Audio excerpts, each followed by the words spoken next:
Pastinya Anda semua nggak mau dong ketinggalan informasi dari kita, makanya jangan lupa subscribe official iNews Channel dan klik tombol lonceng yang tertera di layar Anda, supaya kita lebih semangat memberikan informasi kepada Anda. Pemirsa, terkait wacana penghentian sementara operasional kereta rel listrik atau KRL untuk memutus mata rantai penyebaran virus corona, telah bergabung bersama kami pengamat transportasi, ada Bapak Darmaning Tias. Selamat siang Pak Darmaning Tias. Selamat siang, Sapa dan para pendengar, para pemirsa iNews TV. Baik, Pak Darma, bagaimana tanggapan Anda terkait rencana penghentian operasional KRL yang direncanakan oleh sejumlah kepala daerah?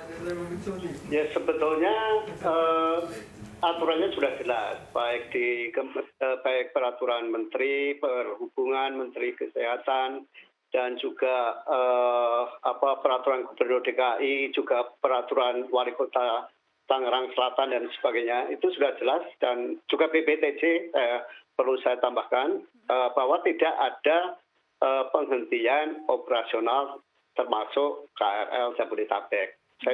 PPTJ tanggal 13 kemarin sudah melakukan rapat dengan para kepala dinas di wilayah Jabodetabek dan menyepakati tidak ada penghentian operasional. Jadi usulan penghentian saya kira tidak memiliki dasar. Itu kalau kita bicara dari legal formalnya.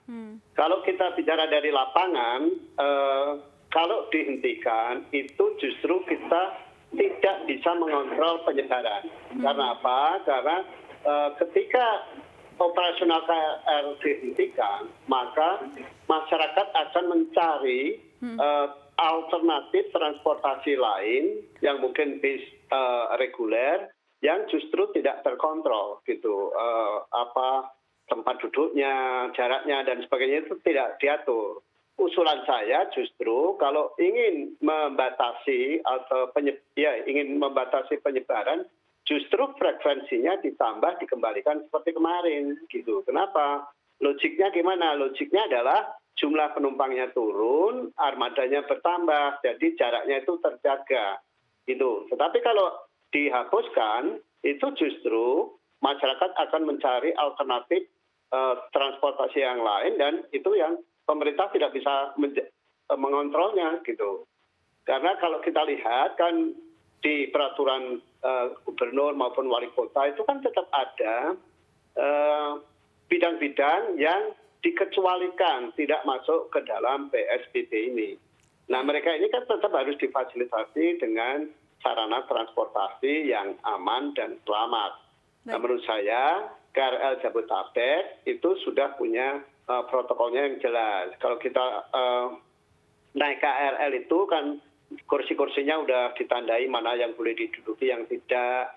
Tempat berdiri, lantai berdirinya juga sudah ditandai mana yang boleh dan tidak. Jadi itu sudah memenuhi protokol kesehatan gitu. Tapi kalau nanti mereka lalu mencari jalan alternatif lain dengan menggunakan angkutan umum, misalnya bis reguler, yang mereka tidak berpikir soal protokol kesehatannya, tetapi hanya berpikir soal okupansi, karena ini kebetulan sepi, lalu tiba-tiba ada lonjakan penumpang, nah itu justru sangat berbahaya. Gitu. Jadi saya kira tidak perlu dilakukan pembatasan atau penghentian operasional. Pak Darma, jadi kira-kira apa solusi terbaik untuk memutus mata rantai penyebaran virus corona, terutama di lingkup transportasi? Karena masih banyak masyarakat yang masih harus beraktivitas setiap harinya.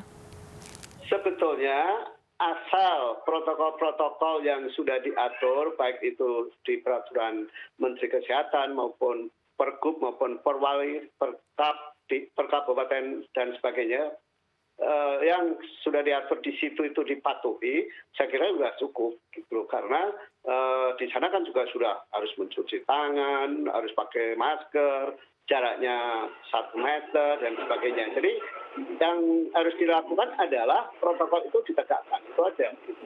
Jadi tidak harus dengan cara menghentikan. Baik, terima kasih Pak Darmaning Tias sudah bergabung bersama kami di iNews Siang.